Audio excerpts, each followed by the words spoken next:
To get started with visual code, let's create a simple interaction.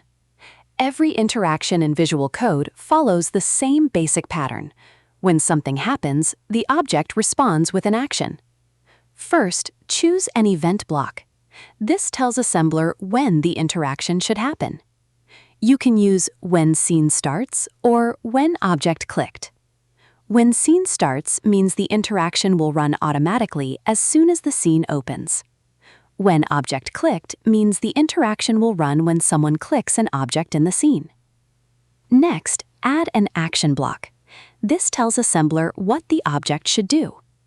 Depending on what you want the object to do, choose Move, Rotate, or Scale. Move changes the object's position.